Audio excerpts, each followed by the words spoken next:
চারিদিকে প্রচণ্ড গরম পড়েছে আর এই গরমে এক গ্লাস ঠান্ডা ঠান্ডা আম পান্না আপনার দেহ মনকে শীতল করে দিবে। আর এজন্য আমি প্রথমেই আম পান্না তৈরি করার জন্য 2টা কাঁচা আম, একটা কাঁচামরিচকে একটা প্রেসার কুকারে 2টা সিটি দিয়ে নিচ্ছি। আপনারা চাইলে কিন্তু এগুলোকে নর্মাল হাঁড়িতেও সিদ্ধ করে নিতে পারেন। আমার এখানে আমটা সিদ্ধ হয়ে গিয়েছে, আমি এখন আমটাকে একটা বাটিতে তুলে নিচ্ছি। আম ও কাঁচামরিচটা তুলে নেওয়ার পর এখন আমি এগুলোকে একটু ঠান্ডা করে নিব। ঠান্ডা করে নেওয়ার পর আমি এগুলোকে একটা চামচের সাহায্যে আমের কাঠটাকে বের করে নিচ্ছি। এই আমের জুসটা কিন্তু ভীষণ স্বাস্থ্যকর আর খেতেও কিন্তু ভীষণ টেস্টি। আপনারা একবার হলেও বাসায় ট্রাই করে দেখবেন, একবার খেলেই কিন্তু বারবার খেতে ইচ্ছা করবে। আমার এখানে আমের কাঠটা সম্পূর্ণ বের করে নেওয়ার পর এখন আমি এগুলোকে একটা ব্লেন্ডারের জগে নিয়ে নিচ্ছি। এরপর আমি বাটিটা ধুয়ে সামান্য একটু পানি দিয়ে দিচ্ছি। এখন আমি এর মধ্যে দিয়ে দিচ্ছি কিছু পুদিনা পাতা, দিয়ে দিচ্ছি আমি এখানে বিট লবণ, এরপর আমি এখানে দিয়ে দিচ্ছি গোলমরিচের গুঁড়া, দিয়ে দিচ্ছি আমি এখানে স্বাদমতো লবণ ও ভাজা জিরার গুঁড়া 1 চা চামচ।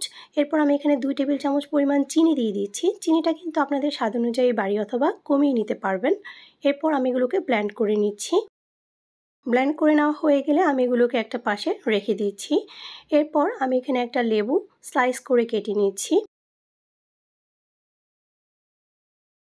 লেবু কেটে নেওয়া হয়ে গেলে এখন আমি একটা প্লেটে নিয়ে নিচ্ছি লবণ আর দিয়ে দিচ্ছি আমি এখানে কিছু লাল মরিচের গুঁড়া। এখন আমি এগুলোকে একসাথে ভালো করে মিশিয়ে নিব। এটা পুরোটা অপশনাল, এটা দিলে কিন্তু খেতে টেস্টটা ভালো আসে আর দেখতেও বেশি সুন্দর লাগে, তাই আমি এটাকে দিচ্ছি। আপনারা চাইলে এটি স্কিপ করতে পারেন। এখন আমি লেবু স্লাইসটা দিয়ে সার্ভিং গ্লাসের মুখে লাগিয়ে নিচ্ছি। এরপর আমি এই সার্ভিং গ্লাসগুলোকে লবণ ও মরিচের গুঁড়ার মধ্যে কোট করে নিচ্ছি। আমার এখানে সার্ভিং গ্লাসগুলো রেডি হয়ে গিয়েছে, আমি এখন এগুলোকে একপাশে রেখে দিচ্ছি। আর তৈরি করে নেওয়া ব্লেন্ডারের জগে সে আমের কাঠটাকে আমি একটা বাটিতে ঢেলে নিচ্ছি।